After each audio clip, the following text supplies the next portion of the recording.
We normally think things exist the way they appear, that impermanent things are permanent, and that we can find happiness through trying to control the external world to satisfy our desires.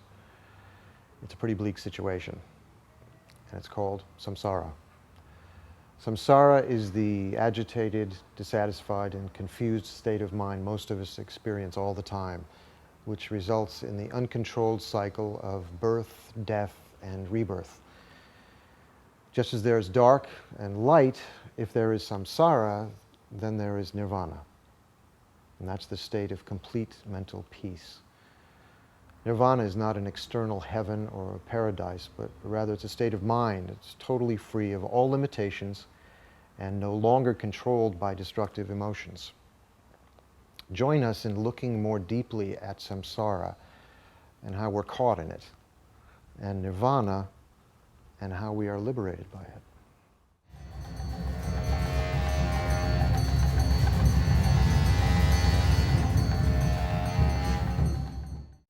Samsara and nirvana. On the one hand, samsara, or cyclic existence, is suffering and its causes. On the other end of the spectrum, there's nirvana, complete freedom, complete liberation from that suffering and its causes. Our current situation is that we're in cyclic existence, in samsara. And where we want to go is nirvana, complete freedom. But there's no way that we can get there without an intention to do so, without a strong motivation. So before listening to the teachings, right now, generate a strong motivation in your own mind to learn as much as possible about both samsara, our current situation, and nirvana, where we want to go, in order to be able to achieve that freedom for the benefit of all sentient beings as quickly as possible.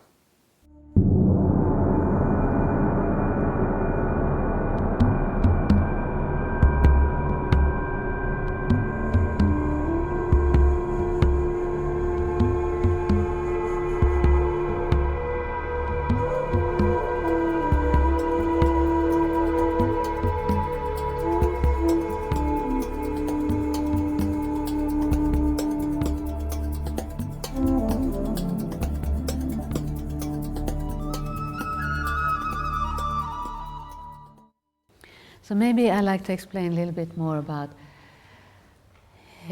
to get a real idea of what samsara means, the depth of samsara, so that one can begin to feel compassion for oneself and a feeling of what is the meaning of renunciation, that,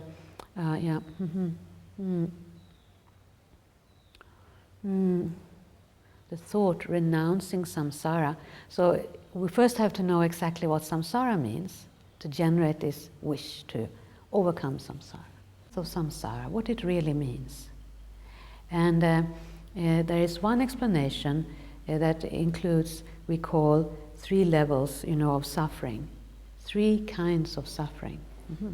So I'd like to explain this first. Yeah, the first one is called suffering of pain. And that includes all the ordinary pains, physical pains, sickness, hurt, and our mental problems of suffering of separation, dissatisfaction, depression, anxiety, fear, worry. There's usually only that level of suffering that we are aware of, in our daily life, that we are trying to overcome. But samsaric suffering has much more to it than that, The second level of samsara we call the suffering of change. And the suffering of change is much more subtle and difficult to comprehend, It's all about how the pleasures that we seek in samsara, the temporary pleasures, are in fact all in the nature of suffering because they change into dissatisfaction and eventually pain. So we say, although we called it pleasure, in fact it's in the nature of suffering.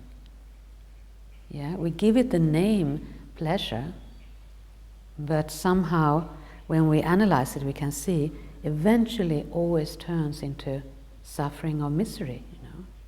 The third kind of suffering that explains samsaric existence, is the we call all-pervading suffering or pervasive suffering.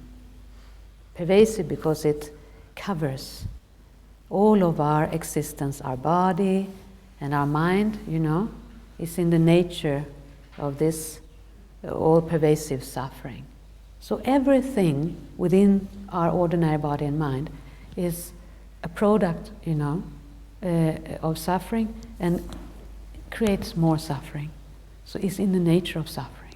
When we understand these levels of suffering, we can look at samsara and see the faults of samsaric existence. That there is nothing within samsaric existence that gives us satisfaction or happiness or is uncontaminated. But if we meditate on it, we can start to develop disgust with samsaric suffering, especially when we realize that we have the potential to be free.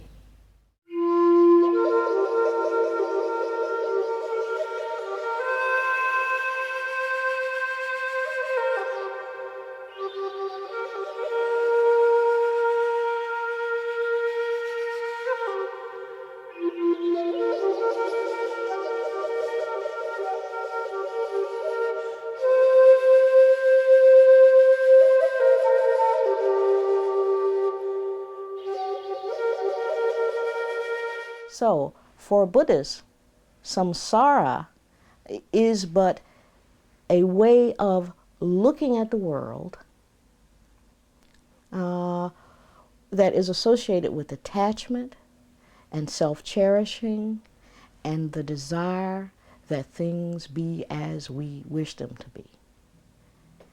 And since this whole notion of the world being as we wish it to be, since our wanting the world to remain a certain way cannot be met, is always subject to failure, because the true nature of the world is impermanence and changingness all the time, those desires to keep it permanent will inevitably lead to suffering. The Buddha taught 4 noble truths. There is suffering. There is a cause of suffering. There's the cessation of suffering. There's a path leading to the cessation of suffering. The Buddha said from his own experience, after he had meditated 6 years and performed these incredibly rigorous meditations, he said, I've discovered this truth. There's suffering. And I've also discovered that it's possible to end it. And so after he had taught for 45 years in India, looking back on what he accomplished, he said, I've taught only 2 things, suffering and its end. Now, if you wanted to capture Buddhist doctrine as a whole, what you'd say and what you'd have to look at, and all that you'd have to look at, are those Four Noble Truths. Okay, so if we take them one by one now. There is suffering, dukkha, the Buddha said. He said what constitutes suffering is almost anything we can imagine. Birth is suffering, death is suffering, aging is suffering, old age is suffering, pain, grief, lamentation is suffering. The second noble truth says there's a cause of suffering. There is desire, craving, and this is the most palpable cause of our suffering. But it's only the most palpable cause. We desire things to be permanent. We desire to get what we want. We desire to get away from what we don't want. And so that desire is one of the things that keeps samsara in motion. The root cause is our own ignorance about the way in which we exist and all other things exist. We try to hold on to something's being permanent that is by its nature impermanent. That leads to frustration. So ignorance is the basic cause of suffering. The optimistic part about Buddhism is that after showing us various methods for eliminating the cause of suffering, it offers, in the third noble truth, the end of suffering. And in Buddhist texts of the early school, that cessation is called Nirvana. In teachings of the so-called later school, that end is called Bodhi, or complete enlightenment. And this is the state that the Buddha himself attained. And attaining the cessation of suffering doesn't put someone in a different place, doesn't put them in a different body, doesn't put them in a different world. It changes their view. They give up the attachment to a self as a fixed, permanent existent. Changing that idea, giving up that idea, abandoning that idea, they find themselves with a new view of things. And that new view of the world is what Nirvana is. It's not something else. It's not something apart from us. We have that potential within us to see it that way. If our ignorance is what causes suffering, then our own insight and our own wisdom is what will cause it to cease. So Nirvana, as the third noble truth, is held out as the possible end. It is an end to suffering, and such a thing exists. The fourth noble truth says there is a path leading to the cessation of suffering. And that path provides a means for us to realize directly the end of suffering, so that you yourself can see, try it on, try the method on, see whether it's beneficial or not. And if it is, then keep practicing. Now, this puts the responsibility for our practicing all of these various paths, but primarily the responsibility for gaining insight right on our shoulders. It's not anywhere else. We have the ability to not only locate the cause, the root cause of suffering, but to eliminate it. We have that responsibility ourselves. It's not to be found in the outside world. It's not put in the hands of anyone else, any deity, or any guru, any teacher. It is totally up to us. The Buddha himself said in a scripture that were it up to me, then samsara would be empty. If I could do it for you, samsara would be empty. But I can only show you the way. You yourself have to practice. You yourself have to try it out. You yourself have to investigate. You yourself have to sit on that cushion and meditate.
So in any case, the point is that when we think about liberation, we should not have the notion that it exists outside somewhere as a kind of a physical plane or physical domain. Rather, liberation has to be understood in terms of one's own quality of mind or state of mind. And we spoke about the presence of natural nirvana, the natural purity in all of us, which serves as the basis. And on that basis, when all the obscurations and the afflictions are eliminated, that is the true nirvana, that's the true liberation.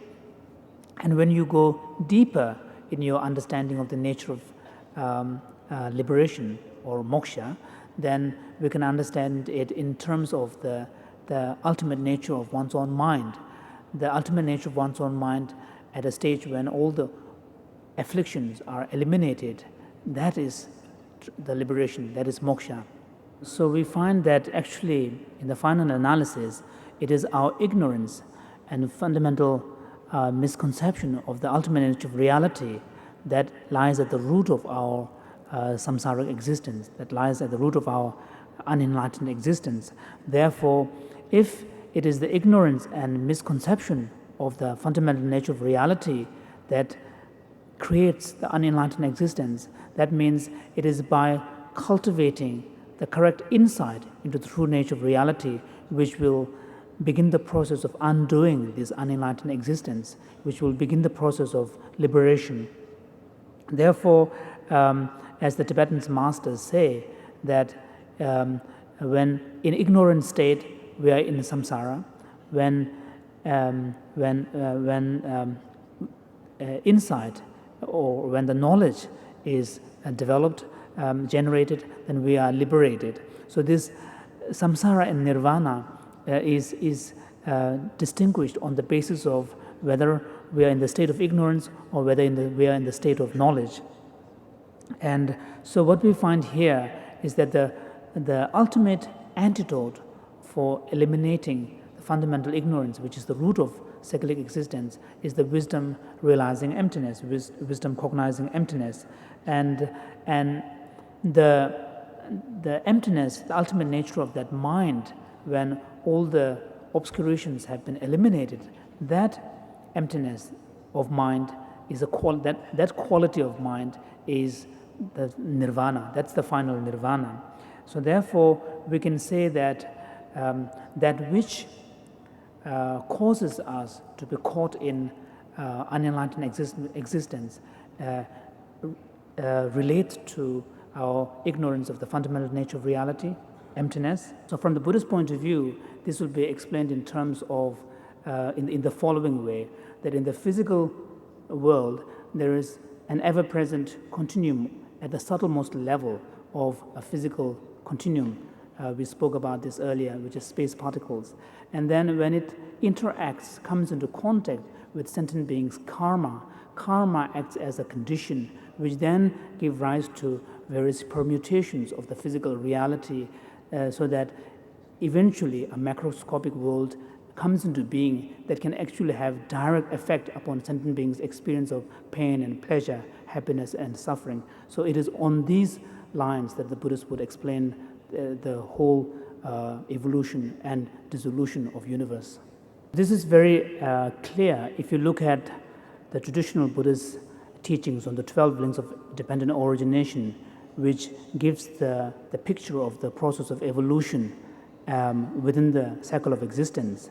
We find that the individual's existence in cycle of samsara, unenlightened existence, is explained in terms of this 12 interlocking chain. And here it is very clear that there is no concept of there being some kind of central unifying figure, which is like the kind of the creator of everything, and then everything sort of revolves around it.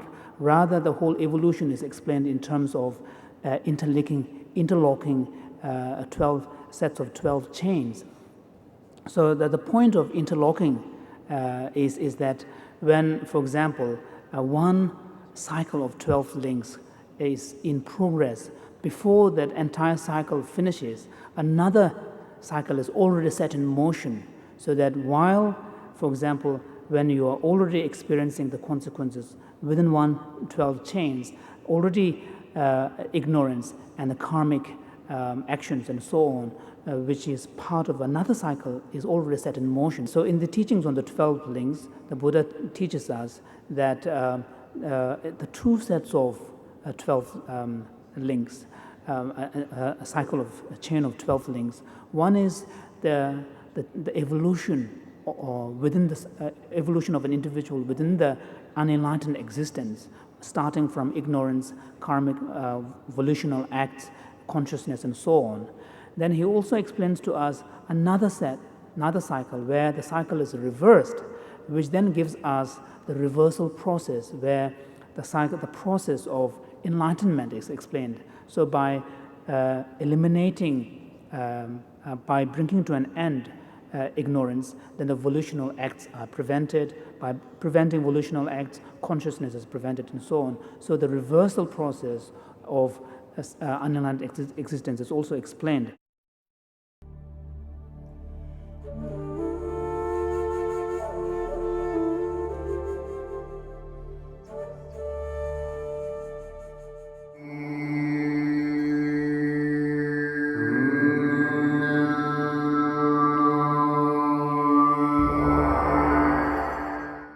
So I think the 12 links is a fantastic teaching in terms of getting some fresh respect for the law of cause and effect. Because if you really think that each moment of ignorance is going to produce, or will possibly produce, a cause for one's next rebirth in samsara, that's pretty heavy. That's pretty scary. It's going to make, I found for myself that it definitely made me respect a little bit more my choices and my actions. And I think the other thing, of course, especially for Westerners, I think that the picture of the 12 links is kind of powerful because, of course, it all begins, you know, the picture with a little old, usually it's a little old lady or a little old man with their stick, you know, because they're blind. And I think that's very challenging because we like to think we're in control of our lives and that we're somehow this powerful, dynamic being walking through the landscape that we have chosen, making decisions, and, you know, we're in the driving seat and we're kind of successful at that. And then you see this picture, you think, that's some Tibetan thing, you know.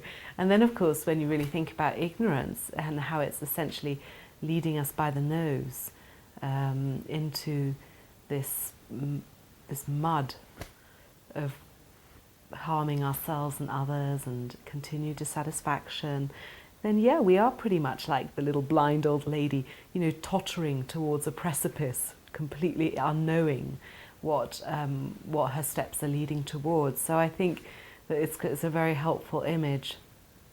But again, the 12 links can really help you to see that that actually is a direct benefit that you are giving yourself and a direct benefit that you're giving to others, because every moment that you're consciously choosing not to act out of strong ignorance is a moment towards your enlightenment and a moment therefore to be able to benefit others. And every moment you think of that, of course, loosens that sense of, I'm at the center of the world, you know, you exist for me. And it's like, well, no, I don't think that's true. And, you know, and actually I'm just, you know, existing in dependence upon other beings, independence upon causes and effects, independence, of course, upon this label, me. So I think that's another way in which we can really use the 12 links to give us not only a sort of a more enjoyable time in our daily life through remembering interdependence, but of course also trying to use that as a way to get closer to some understanding of selflessness and some, because selflessness and interdependence are the two sides of the same coin, aren't they? So I think for all of those reasons, very helpful practice to try to reflect upon. In fact, I must do it more.